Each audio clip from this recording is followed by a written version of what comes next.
34e message d'enseignement spirituel. Dicté par l'apôtre Thomas le 4 octobre 1970. Rio de Janeiro, Brésil.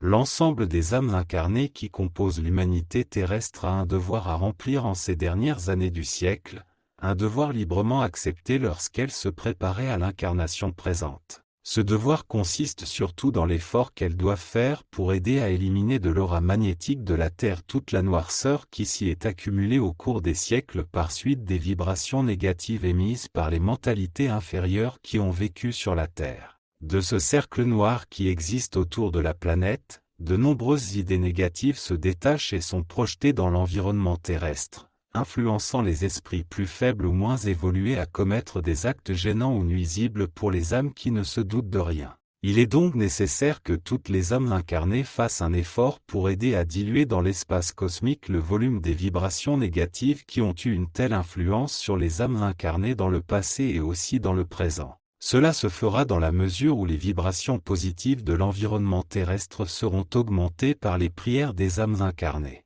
Une simple image aidera à clarifier la question. Imaginez, cher lecteur, un carré de dimension régulière autour de votre centre résidentiel, dans lequel les habitants du passé ont déposé les déchets de leur maison, élevant le dépôt à une hauteur respectable, qui s'étend maintenant autour de vos maisons. La mesure indiquée pour exterminer ce dépôt d'immondices, qui, une fois acceptée, sera mise en pratique par tous les habitants du quartier, devrait être la destruction des ordures au moyen du feu, seul élément capable de détruire même les miasmes qui y vivent. Si cela est fait avec l'aide de tous les habitants du complexe ou de la localité, il sera facile d'éteindre une fois pour toutes les déchets qui s'y sont accumulés, afin d'assainir parfaitement l'environnement.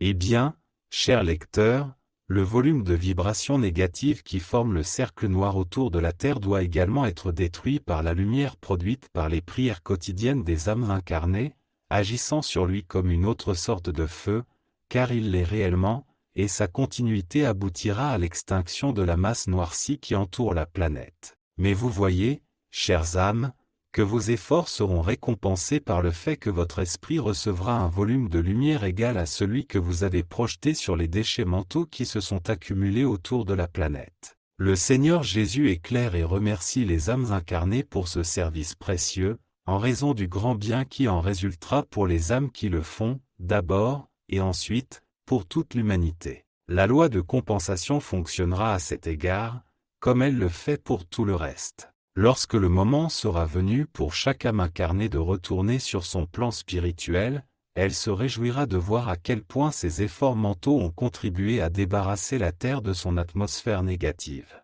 Mais elles se réjouiront encore plus lorsqu'elles réaliseront à quel point leur illumination spirituelle s'est accrue grâce à leur travail dans ce domaine.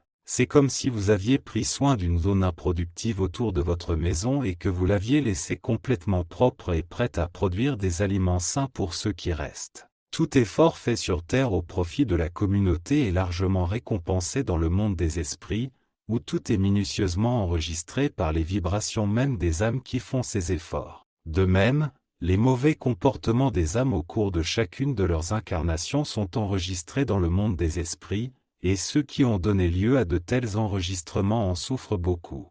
Par ces informations, le Seigneur Jésus souhaite éclairer suffisamment les âmes incarnées sur le fonctionnement des lois divines, y compris la loi dite de cause à effet. Chaque acte et chaque mesure pris par les âmes vivantes sur Terre a son double spirituel produit par la pensée même des âmes incarnées dans leurs activités et leurs réalisations. De même qu'un acte bon et méritoire génère un enregistrement spirituel de même nature, un acte ou une procédure inférieure ou négative produit un enregistrement similaire sur le plan spirituel. D'où le tourment qui afflige un grand nombre d'âmes à leur retour de la Terre, lorsqu'elles réalisent avec consternation les actes dans lesquels elles ont été impliquées sur Terre, qui ne font que les faire souffrir, alors qu'elles étaient descendues sur Terre prêtes à acquérir de nouvelles lumières spirituelles. Le Seigneur Jésus considère qu'il est du plus grand intérêt pour les âmes incarnées de connaître ces détails sur les lois spirituelles, qui ne sont pas inclus dans les enseignements doctrinaux des religions terrestres. En connaissant ces détails sur les lois spirituelles, leur action et leur réaction, les âmes incarnées seront en mesure de guider toutes leurs actions en harmonie avec les lois divines, avec un réel bénéfice pour elles-mêmes. C'est comme si une créature devait suivre un chemin étroit les yeux bandés, et risquait donc de tomber dans un précipice marginal. Mais une fois enlevé le bandeau qui l'empêchait de voir le chemin, elle poursuit sa route sans le moindre risque de danger. Ces explications du Seigneur Jésus doivent être considérées comme la suppression du bandeau qui empêche de nombreuses âmes incarnées de voir correctement le chemin qu'elles doivent suivre, ce qui leur permet de marcher en toute sécurité. Et lorsqu'elles reviendront de la terre vers leur plan spirituel, elles éprouveront une immense satisfaction en réalisant quel beau chemin elles ont parcouru vers leur plus grand bonheur. Car, chères âmes, il faut être parfaitement clair, la vie terrestre est une période trop courte pour que les âmes incarnées se consacrent à ce qu'elles ont trouvé sur terre, puisqu'elles ne pourront pas emporter avec elles ce qui appartient à la terre. Cela dit, il faut réfléchir sérieusement à ce qui survivra lorsqu'elles retourneront dans leur plan d'origine, dans le monde des esprits. Et si chaque âme recevra dans le monde des esprits le résultat de ce qu'elle a produit de bon et d'utile sur terre, mais surtout le montant de ses prières à la divinité qu'elle trouvera représentée en lumière pour son esprit, sachant que tant qu'elle reste sur terre,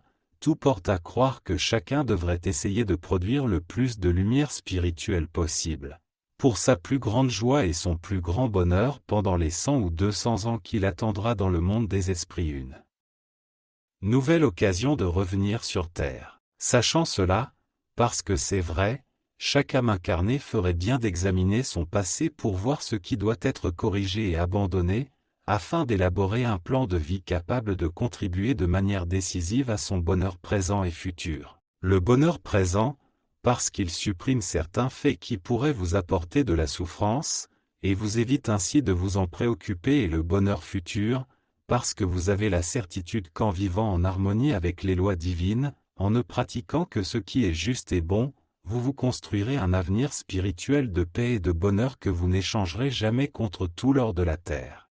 Le Seigneur Jésus invite les heureux lecteurs de ce message à méditer sur ce qui reste, sans la connaissance duquel beaucoup d'âmes incarnées vivent, pour ainsi dire, une vie sans direction claire. Une fois que les lecteurs auront assimilé cette connaissance, elle aura assez de force pour guider la vie de toutes les âmes qui lui accorderont leur attention.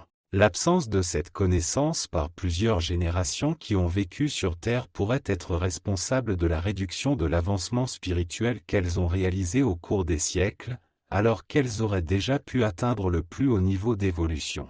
Le fait est qu'il y a encore beaucoup d'âmes qui vivent sur Terre depuis les 3 derniers millénaires et qu'elles sont beaucoup moins avancées qu'elles ne l'étaient à l'époque. La cause en est exclusivement leur manque d'intérêt pour la connaissance et l'application des lois spirituelles, s'abandonnant entièrement à l'expérience de ce que l'environnement terrestre leur offre. Cependant, le temps est venu de prendre une décision, appliquer les lois spirituelles dans leur incarnation actuelle, ou la seule alternative, retourner sur les planètes inférieures pour un nouvel apprentissage. Toutes les âmes incarnées devraient sérieusement considérer ce qui reste. Considérer le gâchis mental et le temps d'une décision.